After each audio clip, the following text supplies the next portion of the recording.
I almost started this by saying I've got a burning feeling because today we're talking about burning questions right here on Locked On Huskies. You are Locked On Huskies, your daily podcast on the Washington Huskies, part of the Locked On Podcast Network, your team every day.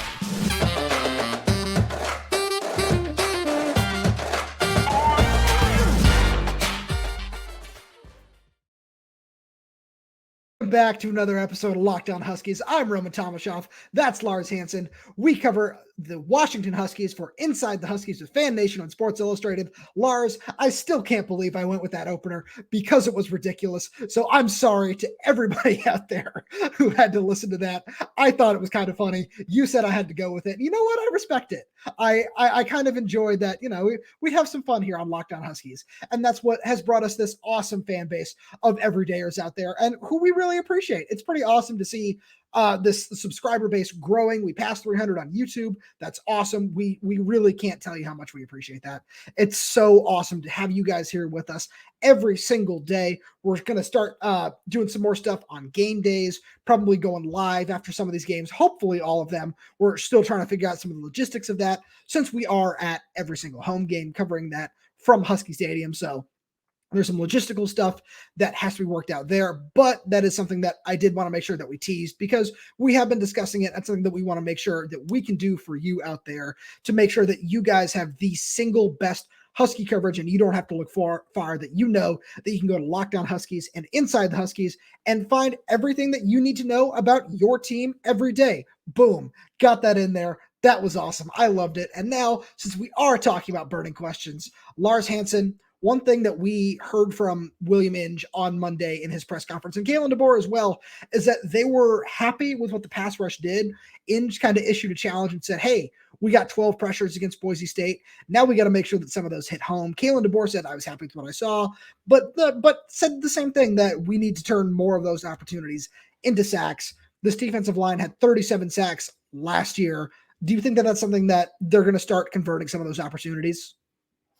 Yeah, I do. I mean, Adefwan Ulufoshio said the exact same thing to me today after practice, or yesterday. Yeah, we're recording this on Tuesday for people that are now breaking the fourth wall here. But Eddie echoed those same sentiments where he said, you know, we had a lot of pressure. We just need to finish. And I think that's pretty much an accurate assessment. I mean, there was a decent amount of pressure. It didn't seem as consistent as maybe we thought it would be, especially against a rather inexperienced left tackle going against Braylon Trice. I kind of thought he would have a little better. Now, yes, they did chip and they did do some things. So wasn't totally on Braylon, but I think a lot of people think Braylon could have had a better game. It's just a fair assessment in my opinion, but that's not to knock Braylon. But because again, they did get the pressure, but again, it doesn't truly matter as much until you actually finish and get that sack in the credit, get those tackles for loss. Because here's the thing, you can bring pressure, but if you don't hit home and that ball gets completed, that pressure doesn't matter. And so I think if you really want this stuff to matter, you have to finish, and that's what it starts with. I couldn't agree more. And it's something where one thing we didn't really notice until we talked about it a little bit after, is something that Inge did tell us on Monday was, that Fa'atui Tuitila did not play, that he got banged up. He didn't really specify if it was pregame or if it was kind of over the course of the week. And what he said was he was suited up. He was there. So that kind of leads me to believe that something happened in the pregame. But what he said was, if everything was on the line today, he probably would have gone. And that's something that I'm really interested to see that, let's see if he plays this week against Tulsa. Let's see how that, plays out going forward. So it kind of does lead me to believe that it's very minor and they just kind of wanted to be safe. Just like what happened with Odunze against Portland State last year, where I kind of saw him on the sidelines the entire time. Is he just not playing today? Something going on? Remember, there's bad air quality in that game. So there's a whole other host of questions of, is this the cause? Is that the cause? But that's something where I think that could make a big impact. If we see Tuitila, who was touted as this great pass rusher out of high school, and we've seen it in spurts, but he's just hasn't been able to stay healthy. So if that's something that he's able to do, I think that would be a big impact.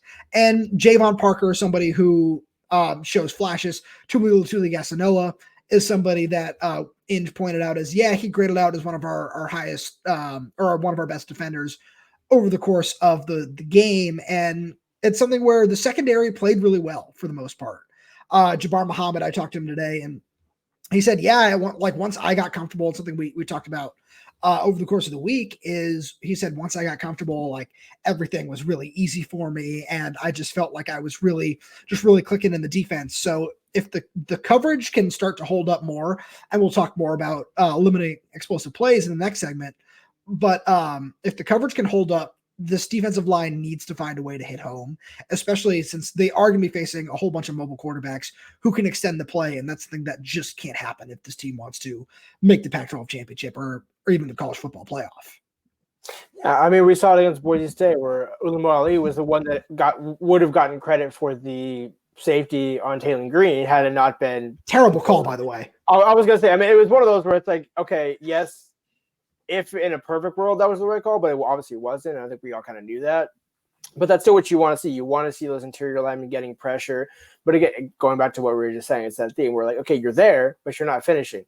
Secondary is doing its job. Eddie said the exact same thing. The DBs are playing their butts off. I mean, again, yeah, you're not going to have – this isn't 2016, 2017. Budda Baker's not there, but it's not bad. It's certainly not bad as what they saw last year with all the injuries that happened. So I think if the front seven can almost do just enough, it's almost like they don't even have to exceed last season's expectations. They just have to meet them. If you can just kind of get into that ballpark, this defense will be more than fine. And it's just a matter of also not getting burned on the screen game, which I'm sure we're going to talk about with the explosive plays. But that's also part of it is you can't sell out on the pass rush to lose on the back end. That's kind of what happened at times against Boise State. No, that's totally right, because yes, if this front seven can prove to be fine, will that hold up if, they have to play a Georgia or an Ohio State in the college football playoff? Probably not, but we're not there yet. We don't need to talk about that yet because it's been one game. So we are asking questions because all we have is a 1-game sample size. If this is something that, let's say, we come back on the show before the bye week, right before the Oregon game, and we're still asking this questions about the defensive line, that's a different issue. But no, it's been one game. So we can only go based on what we've seen. And for us as the media who was there every day watching practice, we saw the defensive line able to get some pressure up the middle over the course of fall practice. And that was something where after the first couple of drives of the game that the offensive line didn't allow. So it's not like we're saying like, yeah, no, it's the offensive line is bad and that's why this happened. No, the offensive line is super solid, super talented. So the defensive line can do it. It's just a matter of, all right, now show us. Yeah, exactly. I mean, I think, and it starts thinking of the coach in the room. I think it's a pretty fair, safe assessment to where if you're going to bet on a coach on the defensive side of the ball, it's Inoki Brechterfield's group getting the job done. Absolutely. I feel like he's one of the more underrated coaches just in terms of position coaches in this conference. And yes, this is a Junior Adams thing. I know there are people on Twitter who just love to just bring up, oh yeah, Junior Adams, Cooper Kupp. But not only did Inoki Brechterfield develop Aaron Donald, and Aaron Donald gives him a lot of credit. Like there are interviews where Aaron Donald just says, yeah, Coach Noakes taught me a lot of what I know. But he was also at Wisconsin during the era of TJ Watt. So there's a legitimate argument to be made. And yes, this is us showing bias, but this is the team we cover. So this is what we're gonna talk about. But there is a legitimate argument to be made that Inoki Brechterfield has produced the 2 best pass rushers in the NFL. So that's something that we can say. And no, we're not saying that's what's going on here at Washington. But right. Braylon Trice is really talented. And yeah, he probably has done some work with Inoki. And we've seen what Javon Parker has just kind of been molded into as just a sophomore.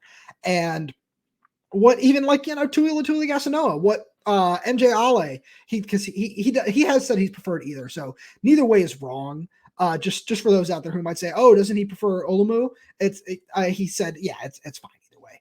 But yeah, he has done a really great job in his limited time so far at Washington, and he has a proven track record that he can get this done.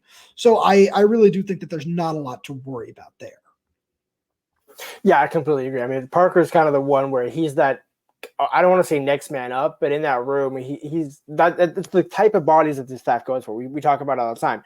The Parker brothers fit, especially Javon, but both the Parker brothers really fit that mold of what Inoki wants. And then it's just a matter of getting him in the strength and conditioning program, getting him in the right game shape, and then putting that talent with the skill set and making it produce on Saturday, which isn't It's not as easy as it sounds, but if there's anybody that can do it, it's Inoki. No, you're absolutely right. And, one thing that I look for in a defensive lineman is a high motor. And speaking of, we need to talk about eBay Motors. For a championship team, it's all about making sure every player is a perfect fit. It's the same when it comes to your vehicle. Every part needs to fit just right. So the next time you need parts and accessories, head to eBay Motors. With eBay Guaranteed Fit, you can be sure every part you need fits right the first time around. Just add your ride to My Garage and look for the green check to know the part will fit or your money back. Because just like in sports, confidence is the name of the game when you shop on eBay Motors. And with over 122 million parts to choose from, you'll be back in the game in no time. After all, it's easy to bring home a win when the right parts are guaranteed. Get the right parts, the right fit, and the right prices on ebaymotors.com. Husky Nation, let's ride. eBay Guaranteed Fit, only available to U.S. customers. Eligible items only. Exclusions apply. Whew.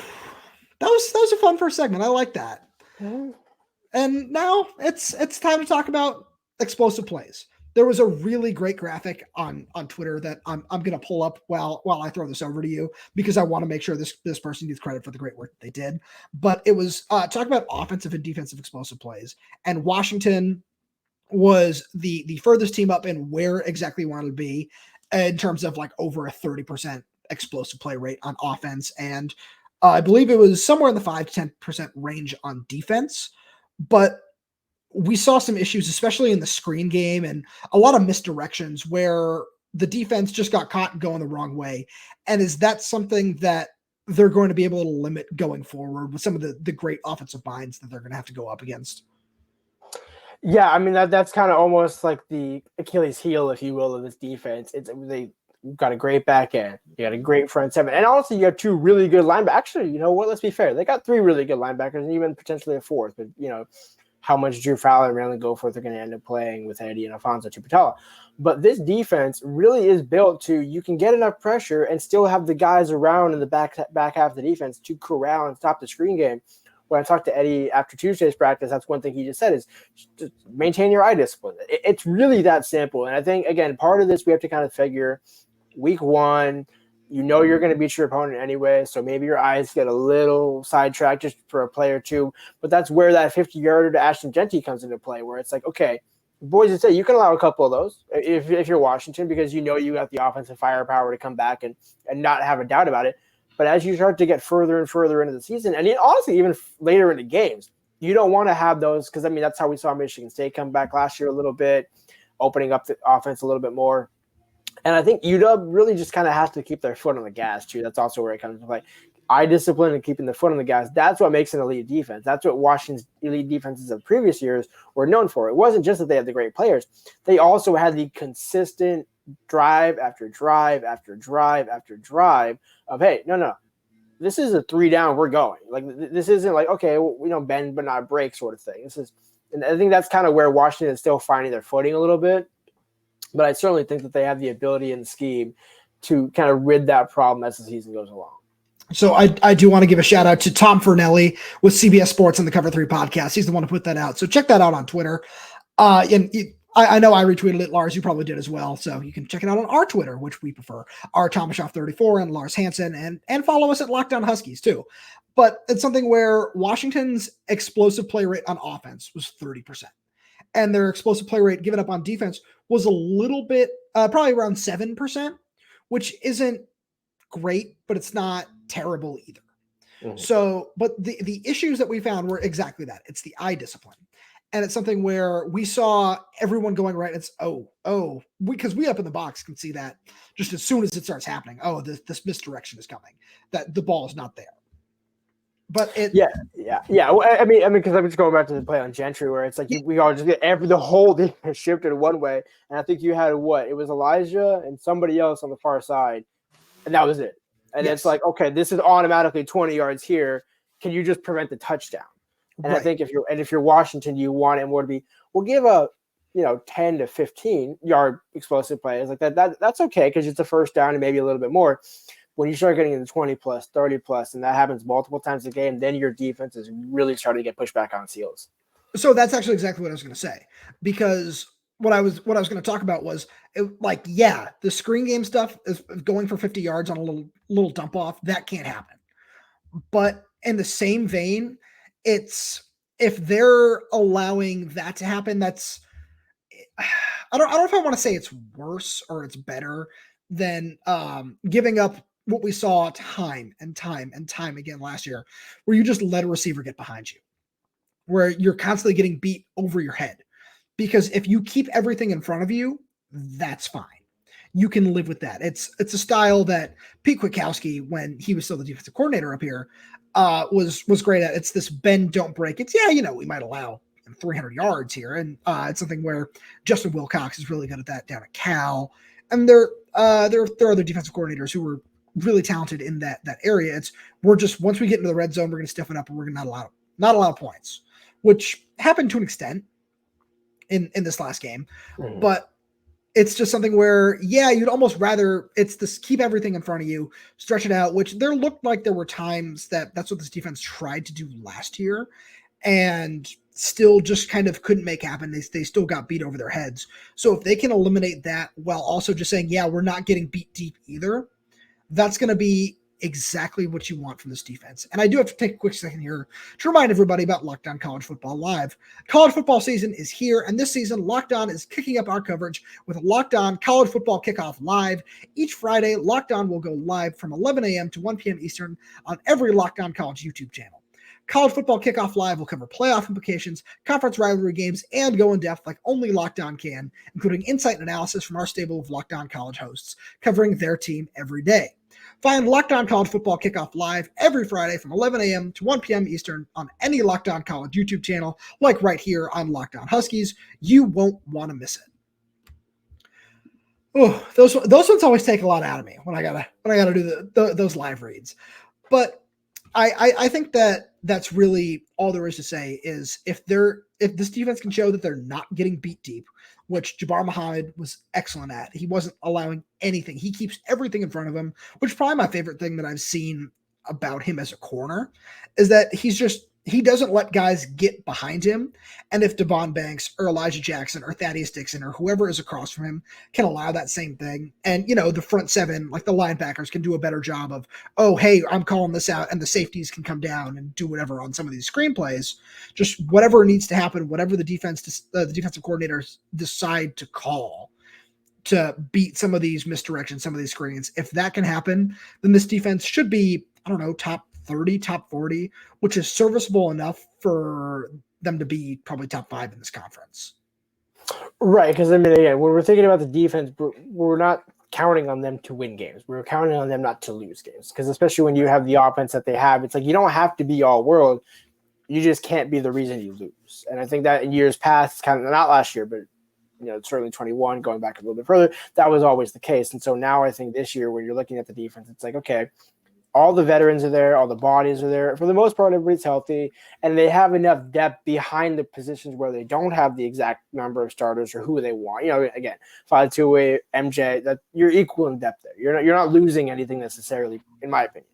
Similar with the back end. I think if you have Elijah Jackson, if he comes in, or Devon Banks comes in, Thaddeus, to your point, it's like there's enough bodies there to where you're not going back to last season where, okay, now we might have to put Roma Odunze at free safety just because we don't have the bodies back here that we need somebody that can actually have tall range and ability over here. Which did happen last year. And, I was honestly rooting for him to get a pick there because that would have been really great. Like one of my favorite things to go watch on YouTube, besides Locked On Huskies, because that's what everybody should subscribe to, is Julio Jones defensive highlights. This is I know it's a random quick sidebar, but it's so much fun watching him tackle dudes and just like make picks on Hail Marys.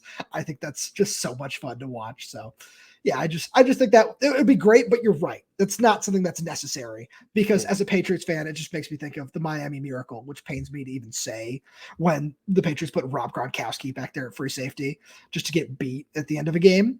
But this is a sidebar that we don't need to have, and I need to stop because I see your face. I was gonna say we're gonna have a Rob Gronkowski WrestleMania moment here. Is that? That would be fun. That'd be fun. Right. Maybe a mix of both worlds there. Yeah. But actually, to be honest, you're probably not going to be happy. I don't even know what the Miami Miracle is. So that's a good thing. I appreciate that. I am a Mike McDaniel kind of guy, though. I do feel I embody a lot of what Mike McDaniel's energy is. All that matters is that the Patriots won the Super Bowl the same year as the Miami Miracle, so it doesn't matter anymore. Moving on. It's time for some other burning questions, maybe some hot takes. I'm sure that you and I we're take guys at times. It's fun to be take guys and just have those and throw those out into the universe, because when we're right, we can plant our flag, and when we're wrong, we can just say, "Yeah, it was a hot take." It wasn't that serious. So the first question that I have is something that we looked at the depth chart, right? And the first thing that stands out, because you read it from left to right, obviously. That's how we're supposed to do it here. So it's offense and then defense. So the first thing that stands out to me, and yes, we talked a lot about Washington's offense on yesterday's show, but we have to talk about, when is the Orr going to get removed at left guard? I don't know. And I think it might go on for another couple of weeks, but I think that this is not a knock on either player, but if that Orr isn't removed by, let's say, because Cal and Arizona, sure. There's a level of, we're still early enough in the season here. We're about, like, by the time you get to Arizona, that's game 5. You're getting the halfway point there. But if, let's say, by the Oregon game, there's still that or that kind of feels like more of an indictment of we're still not sure, which could be a good thing of, both guys are really, really great. But by that point, I feel like you want to have a solid answer of, yes, it's either Julius Buelow or it's Nate Kalepo. And sure, we're still going to rotate them in when we see fit, but there's an extra level of confidence for either guy, knowing that, it's me for at least the majority of the first quarter. And it's me who's going to be out there that's setting that tone, because I feel like that just adds cohesion and adds chemistry to the entire offensive line. Yeah, I mean, the thing that I keep thinking about, and our editor extraordinaire, Dan, really pointed this out, this isn't the first time, and certainly won't be the last time, that Washington has kind of fluctuated the offensive line for various reasons throughout Scott Huff's tenure as offensive line coach. Even going back to last season, where Kalepo played 3 different positions, technically. Left guard, right guard, and he got a credit somewhere else. I forgot where it was. But again, I think the other thing to consider is, and Scott Huff always mentions this, what you need to have multiple guys ready to go at a moment's notice, because let's say, I mean, to your point about Tuatele, you want to have that backup ready to go just in case, because you don't want to have it where, Parker can't go and we're not sure. Now are we throwing Guerin in at left guard, or, are we switching things around, and it's like, are you reacting to it, or do you have plan A, B, and C to where, okay, you know what, offense isn't going, let's switch it up, throw Juice in there. Offense starts scoring. Okay, we'll leave him in for a bit. Now, Nate, now that we got a little bit of a lead, see what you can do. I can kind of see this battle going on for a while, because to be fair, nobody has to win it if they're winning. I mean, I think that's ultimately where it comes into play. Where it's going to start, to your point of where they're going to start separating, is when those 2 first drives against Boise State become a first half. Yes. Or a second half, where, okay, now we're not able to get as much going either in the run or the pass, and it's that side of the line. And, because again, the right side is from center to right tackle. That's locked down at this point. Yep. So everything, and Troy Fatano is pretty well solidified at the left tackle spot. So it's basically like, it's not a matter of who plays better. I think honestly, it's going to come down to who's the better run blocker, because they both can pass pro. I don't think that's the issue. I think the issue, and where did they struggle against Boise State? In the run game. Yep. So and not to Nate Kalepo, well, that's a tongue twister. Not to knock Nate Kalepo there. There you go. You got there. God, man, that was an unusual tongue twister there. But I don't think it was his fault as to why they couldn't run the ball early. I think there was a few. I mean, Jalen McMillan owned that he was the reason for the sack. So the route that Kalen DeBoer mentioned on Monday that was running correctly was Jalen McMillan's job. So it's not necessarily always on the offensive line, but I think at some point, to your point, one of those two is just going to have a better first half. Yeah. They're not going to allow the players aren't going to say, no, I'm not coming out. They're just going to play and prove that they should not be coming out. And I think once you get into maybe the third quarter, that's when you would see a Kalepo or a Buelo switch, where it's like, okay, Guerin's in at right guard, let's bring Kalepo in at left guard just to see how this offense goes. Sure, and maybe it's to give somebody a breather, or there are so many reasons that it could happen. But yeah, I'm glad you mentioned this, because I feel like the whole point that we've hit on here is it's good to have an established starter, just for chemistry and for all those reasons. But it's also great that especially this team has so much depth and so much talent on the offensive line, because if an injury happens, or if somebody just, this guy needs to come out for a couple of plays, somebody gets their helmet knocked off and needs to come out for a play, it's good to have that depth and that solid body behind you where everybody else on the line knows, I totally trust this person to come in for however long he's needed. But there is that extra level of confidence that it gives whoever does start. Like, it's me. And it helps. It truly does. And I feel like that same question can be asked. I'm sorry to cut you off. I know that we need to, we have other questions that we needed to answer here. The main one being, will a switch happen at cornerback 2? So if it's my opinion, I think they are going to give Elijah another shot to at least start the game. I do think Devon is probably going to get more snaps at the end of the game when all is said and done. But I think if you, especially when you going back to listening to what Inge said and what DeBoer said, to where they were actually not praising Elijah, but they were saying, hey, that wasn't necessarily Elijah's fault. There was a missing coverage over the top. And, I mean, you can see that. And I actually do think his penalties actually were, it's better to get the penalty than to allow a touchdown. They were ticky-tack. Right. And I mean, the first one was obvious, but I think, I don't necessarily, I mean, again, did Elijah have his greatest game? No. Did he deserve to get benched? No. So I think, that answer there is just going to be, let the cream rise to the top. Like Jimmy Lake used to always say, look, basically exactly at the offensive line, at the left guard spot, whichever one plays more consistently and refuses to let us take you out, that's who's going to play more. Right. And I still think that Thaddeus Dixon deserves to be in this mix. Yes, Devon Banks was more impressive, but everything that whenever you watch Thaddeus Dixon on the field, it's just on special teams, on defense. Just he's got that mentality, and something that Kalen DeBoer talked about after the game with Devon Banks is he's got that mentality, that mindset that we want of aggressive, hard nosed, just going to go get the football. And I think that he still deserves to have his name mentioned in this conversation.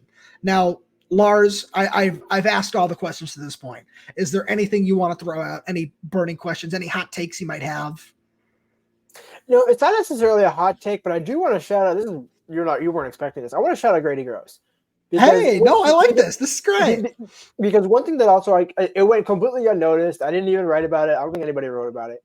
Those kickoffs that went straight through the end zone. That is a big element here. That is something that if he can continue that, it's 1 week. So now we got to see if he can do it for an entire season.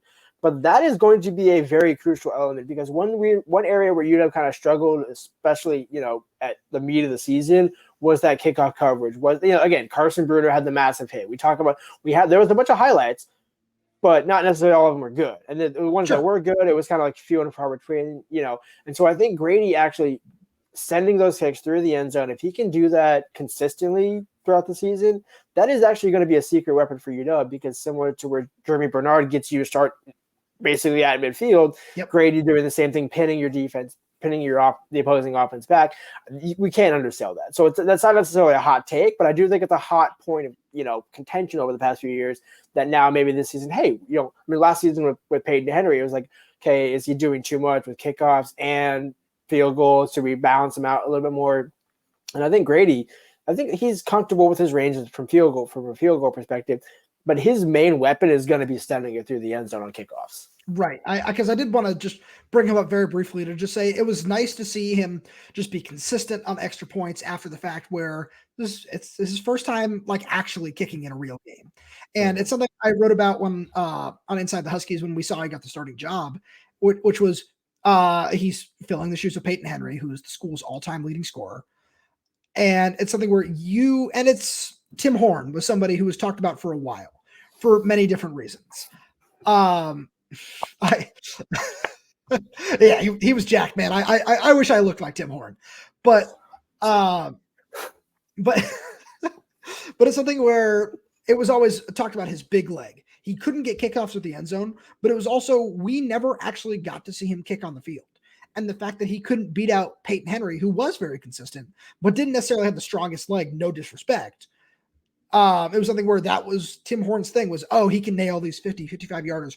We didn't see that. And we've still yet to see Grady kick in a game, or not kick a field goal in a game. We saw him kick extra points, but that's still one question that I want to see answered is what does he look like from 45, 50, 55 yards? Because we've seen it in practice, but we want to see it in a game. And very briefly, I know we have to wrap up here, but 30 seconds, because we talked about special teams. How long we saw it after one return for Jeremy Bernard. This is the last thing I wanted to ask is how long is it before teams just start pooch kicking again, like Boise State did after one return? I'm pretty positive Tulsa is going to come out with a pooch scare. Yep. If there was a way to bet on that on FanDuel, yeah, that would be throw the house on it. Lars, as always, I want to thank you for being here with me today. It's always fun here on Locked On Huskies. We appreciate all you everydayers out there listening to us. If you're on YouTube, leave us a comment. Let us know what your burning questions are, if you have any, because there definitely are some that still need to be answered after just 1 week. Make sure you subscribe, like, comment. If you're an audio listener, leave us a 5-star review. If you have any questions, leave those in the comments as well. Make sure that you follow us on Twitter at Tomashoff34, at Lars Hanson, at Locked On Huskies. That's where you can find all our stuff. Check us out on Inside the Huskies at si.com/college/Washington. Make sure you subscribe, leave us 5-star reviews. We do appreciate those. Leave questions in your reviews if you have those. We'll try to get those whenever we can. And as always, we appreciate you guys listening, and we will talk to you tomorrow.